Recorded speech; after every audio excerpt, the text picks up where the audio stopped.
Thank you for joining our webinar today. We're just waiting for a few more participants to join. But as I'm sure some of you are already aware, my name is Matt Langmead, and I'm the Head of Aviation and Special Risks here at the Travellers Syndicate. Today, we are going to be exploring the topic of ransomware, prepare and defend. We have a few quick housekeeping notes to run through, if that's okay, just before we get started. To start with, we will be recording this session. A link to replay will be shared for all those that can't make it to the live event today. Only speakers will be visually and audibly recorded, not the attendees. You may have already noticed that the panelists can't hear you. Attendees are muted, so the panelists can be heard at all times clearly. So please don't ask anything verbally. We will, however, be taking questions throughout the event. We'll be doing this via the question and answer function at the bottom of your screen. So please avoid using the chat function and use the question and answer function, as I say, at the bottom of your screen. These questions during the presentation will be answered by our panelists if we get time, but by the end of the session. So now I'll hand over to Judy O'Neill, the VP of Claim for Travellers Europe, who will be our compere for today's session. Judy, over to you. Thanks, Matt. So good afternoon, everyone. As Matt says, I'm Judy O'Neill. I head up our claims department here in Europe. And as such, I've had experience in old school KNR claims and now, unfortunately, the new cyber claims. So undoubtedly, you will have read recent articles in the industry and wider business media that cyber attacks from various forms appear to be impacting businesses across the UK. 2 in 5 businesses have reported cybersecurity breaches or attacks in the past 12 months in the UK. An attack can have a serious detrimental impact on your client's business, from being offline for a period of time, having confidential information shared on the web, and as well as reputational impact. So we want to take this time and have the opportunity to share with you the steps that your client should and could take prior to an attack in an attempt to mitigate the risks of becoming a victim, the first steps that should and need to be taken if an attack were to occur, and then how best to resolve the situation. So our format today will be a question and answer session. We have a few questions that we will start off with to get the discussion going. But please, as Matt says, please put your questions in the Q&A section of the Zoom call. And if we have time, we'll try to get to those questions. If not, we'll be in contact after the webinar to keep the conversation going. So I want to start off by introducing our panel. So first I have Christine Williams. Christine is a qualified barrister. Christine is the Managing General Counsel of Claim and joined Travellers Insurance Company back in 2015. She has both experience in underwriting cyber risks as well as handling data breach claims. We also have today Ken Morrison, who is an Associate Vice President of Cyber Risk Management at Travellers, where he provides subject matter expertise on cyber threats, cybersecurity, and emerging cyber technology. Ken's experience is over 30 years of IT and cybersecurity, which includes Information Systems Security Officer and Computer Forensics Examiner for the FBI's New Haven Field Office. And last but not least is Tom Pelham. Tom is the Global Head of Cyber at Kennedy's, and he leads the UK's largest breach response team. He has extensive experience of dealing with all forms of cyber attacks, hacks, and compromises, and has dealt with some of the most high-profile incidents in the public domain. So Tom is also the co-host of the Cyber Sounds podcast. So thank you all for joining this panel. So Ken, I want to start with you. So as a risk manager with over 40 years experience in this area, what are 3 of the main things a client should do to continuously prevent breaches from occurring? Good afternoon, thank you. Yes, there are several things that a company can do. Interestingly, timing is everything, and if you may have seen just yesterday, the UK's National Cybersecurity Center, along with the FBI and the Australian Cybersecurity Center, released a joint advisory on the global threat of ransomware and lists several things that you can do. So the top 3, there are several, but the top 3 are: first, keep everything up to date. Keep all your software, keep your hardware up to date. Old neglected software is a favorite target of attackers. Have a training program to keep everybody aware of what's going on, particularly doing a phishing simulation, testing to see if folks will click on those malicious emails and the links and attachments therein, and hopefully train them not to, and report them if they see a suspicious email. And then finally, multi-factor authentication, MFA, on at least every remote connection to your environment, and also most importantly for any kind of administrator or privileged account. So these are the accounts that that manage your environment, that can add and delete users, that can adjust or change configurations. But in the wrong hands, these are also the accounts that can do the most damage. So that's where we want to make sure, absolutely sure, that we verify who that is that's trying to make that connection. And that's what multi-factor is all about. Thanks, Ken. So Christine, what should our brokers be advising their clients in order to ensure there is no threat to their cover should an attack occur? Well, I've seen how data breaches have changed over the past 10 years or so. You know, the phishing attacks, the denial of service attacks, and now we're looking at the ransomware attacks.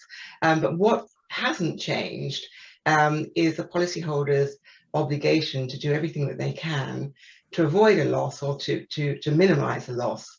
And they can do this by making sure that they are as up to date as possible as regards vulnerabilities to their systems. As Ken is saying, be aware, be up to date, be trained.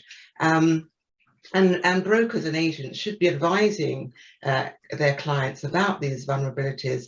It's not good enough to do nothing these days. It is something, data breaches, ransomware attacks are happening all the time. And to make sure that a client is protected, they need to be aware of those vulnerabilities.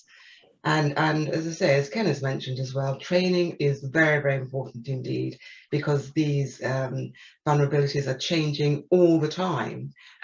Take action, act on information, keep up to date. And again, just to recount my experience looking at this sector 10 years ago, when businesses considered that it was a preserve of the IT department to protect the company. And as you all know, that's no longer the case. It is a C-suite, it's the entire organization that needs to be working together to prevent these attacks and to make sure systems are secure. And through their policies, to be aware of, as I say, the obligations that they still have to avoid risks or to minimize risks. So doing nothing doesn't sound like the right strategy, but instead the vigilance and keep the training up to date. Absolutely, and these days it is so prevalent, these breaches. Doing nothing is not an option. Okay. So Tom, over to you. Any other thoughts of what a business could do before we need to call on you and your panel of experts? We recognise we are the ultimate in distressed purchases, Julie, so no one wants to call on us. But before I get on to those other things, I would just echo what Ken and Christine have said about the importance of getting those basics right on the technical and on the training side, because so many of the incidents that we see, probably 90 to 95%, they arise out of the most basic failures in IT security. I'm getting a little bit of feedback. I'm not sure if anyone else is. Apologies if you are. But yeah, the failures in ensuring multi-factor authentication, general weak security, failure to patch, all of those things provide the threat actors with a really easy route in to the system. But moving away from the technical side of things, just having to think about the other steps that you can take to prepare yourself. I think one of the most important things is making sure that you've thought about who the team is going to be in the event that you get hit with some sort of significant cyber incident such as ransomware. So that's the internal team, who has responsibility for what, but also the external team. So who are you going to turn to help you on the IT forensic side, on the legal and regulatory side, and crisis comms? And I think it's really important, and this is something we encourage all our clients to do, to think about that beforehand and think about where they can access that expert help, and start speaking to those, start speaking to the vendors on the insurers panel, and learn about what their capabilities are, how they could help in the event of an incident, and what they would need to do what the client would need to provide to the vendors in the event that they suffered an incident. Because too often we see that relationship being started at the beginning of an incident, and that's too late because you're already on the back foot. So I think the big thing from my perspective is just thinking about what's the plan in the event that we get hit, who are we going to turn to, which experts do I need? And maybe you can run through the type of experts, because some of these are fairly new. So a breach coach is probably something that we hadn't heard of 5 or 10 years ago. What other than the breach coach your firm offers, what other type of experts would we want to be looking at, or the insurers want to be looking at?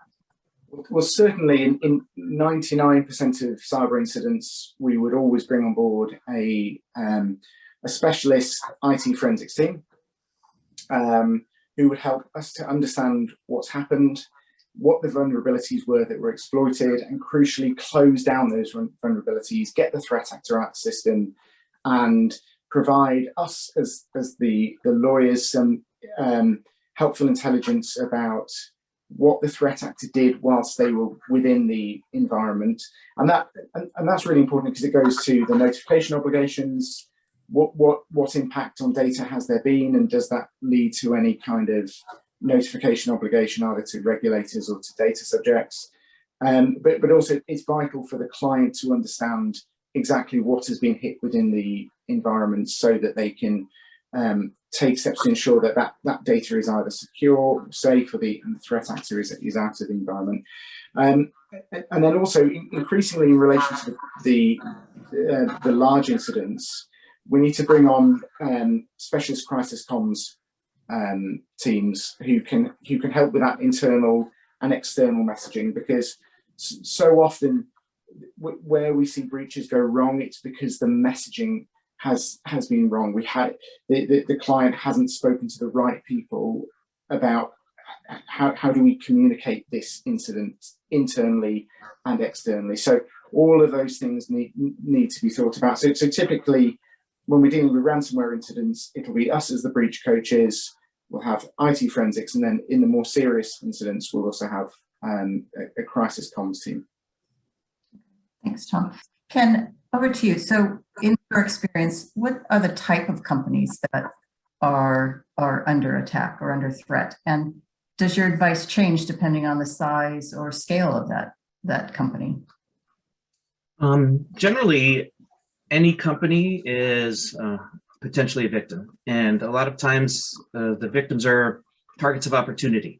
Particularly in the UK, for example, education is one of the top targets as identified by the NCSC, but also businesses, charities, the legal profession, and public services in local government and health sectors. So the advice specifically in preventing is pretty much the same for everybody. Based on what is specifically the business segment, a lot of times manufacturing has an entirely different kind of IT environment that we're also seeing being targeted now, and that environment could be machine processing, it could be opening and closing valves, which could absolutely result in public health concerns. So the underlying recommendations are always going to be the same to implement the basic mitigations and preventions, and then we can certainly tweak based on the specifics of the environment or of the business segment. Thanks. Christine, now a lot of us are going to a hybrid working arrangement, and probably so some of our brokers and insureds. Do we think this provides a higher risk or a more serious threat to an attack?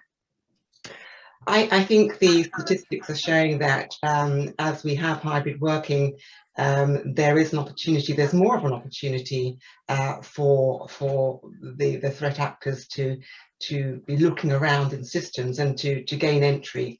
And that is why it is so important, even more so in my view, to make sure that we are doing that regular housekeeping in making sure that systems are as protected as we can be.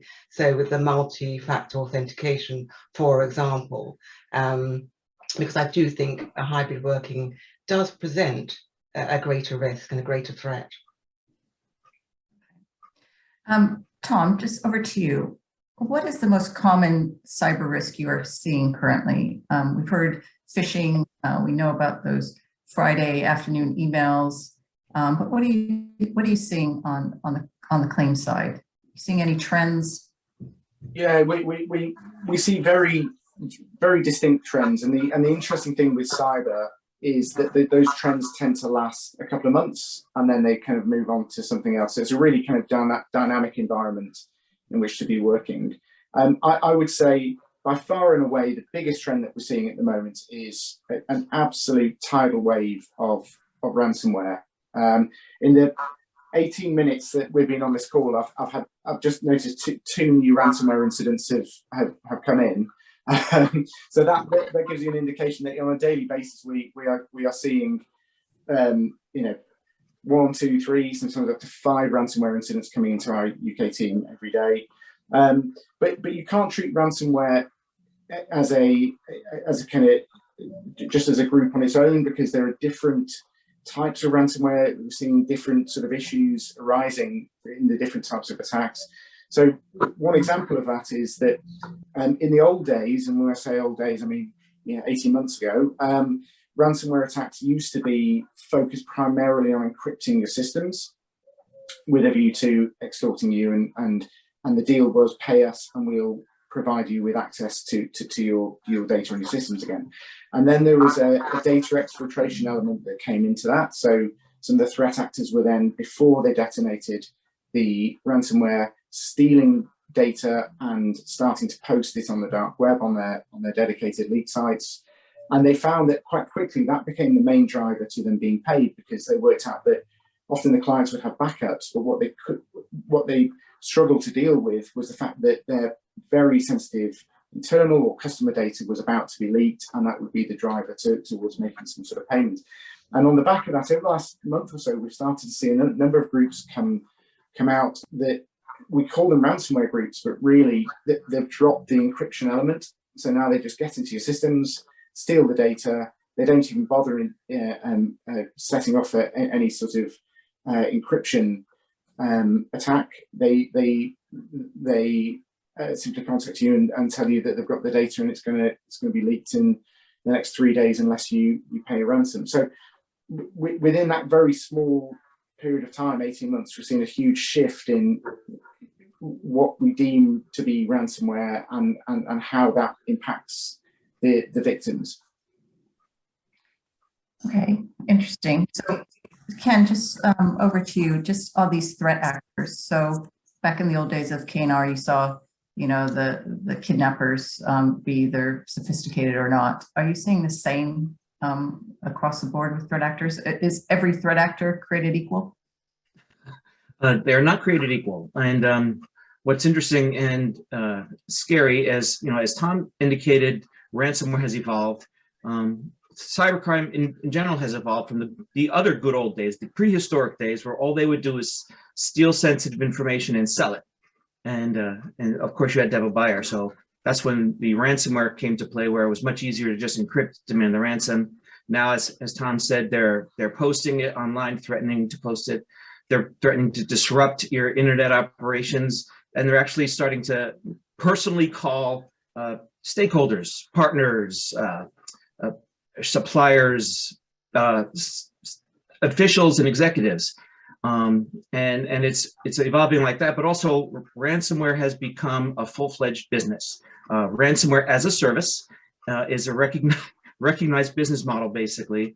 And in fact, there are The NCSC has noticed that some of the ransomware attackers have offered 24/7 help desk services for their victims.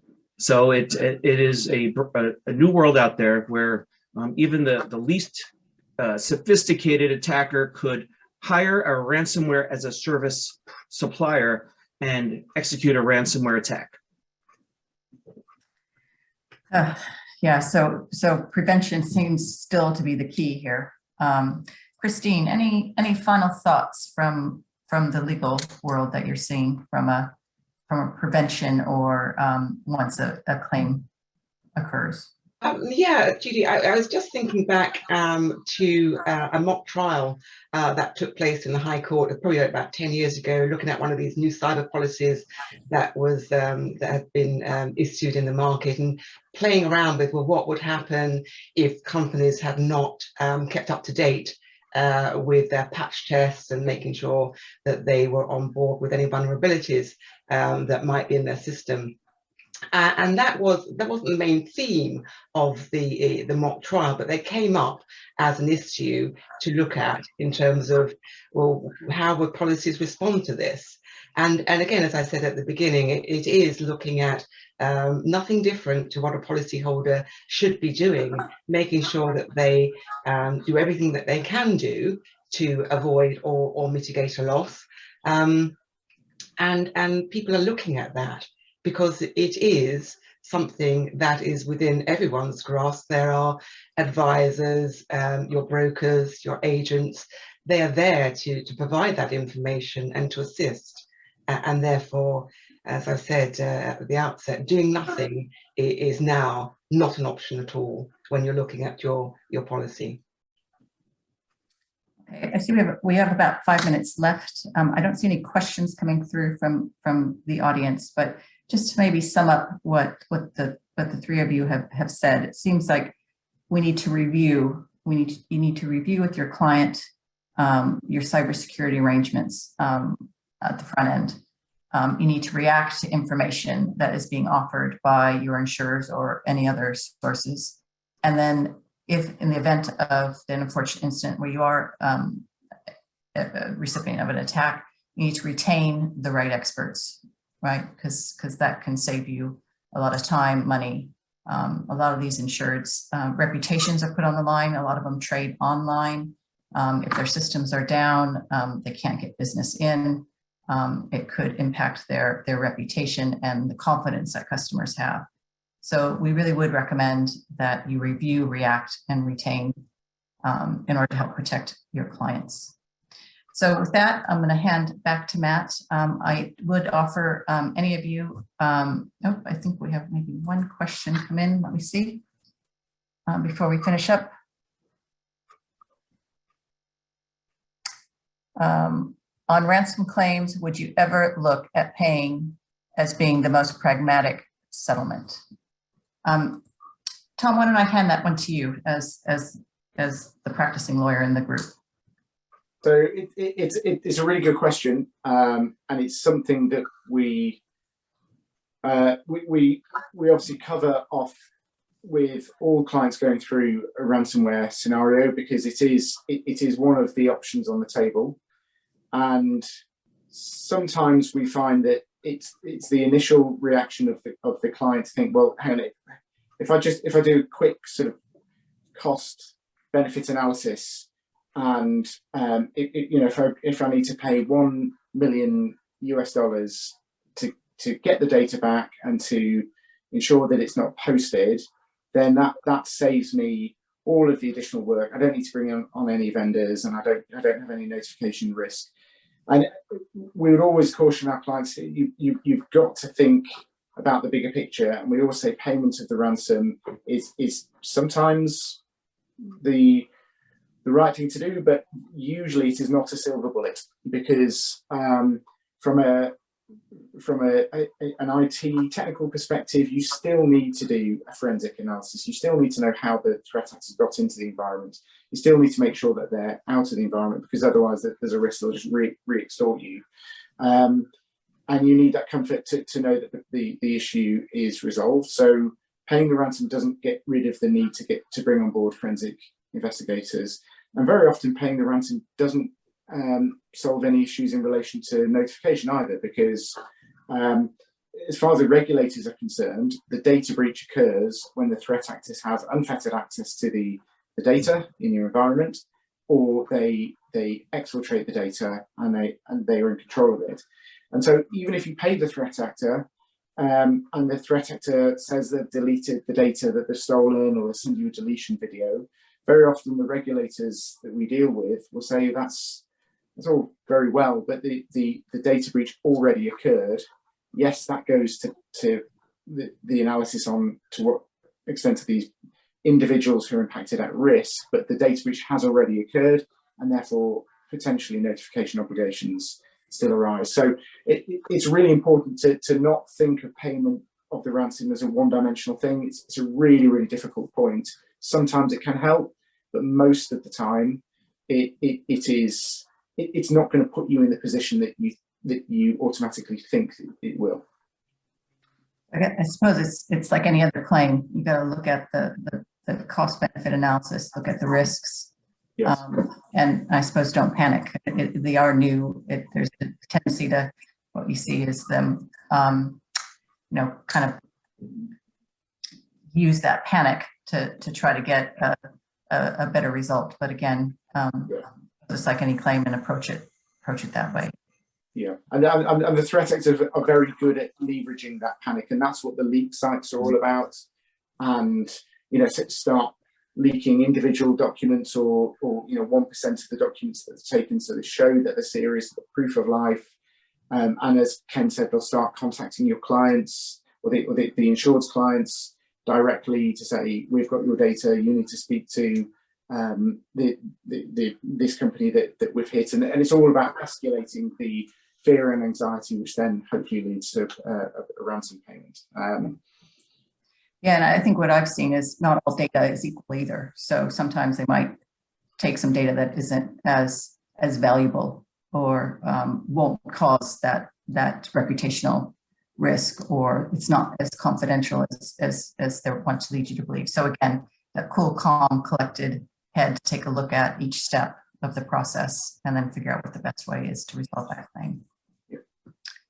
Okay, we will be sending out just a one pager to kind of summarize everything that we talked about.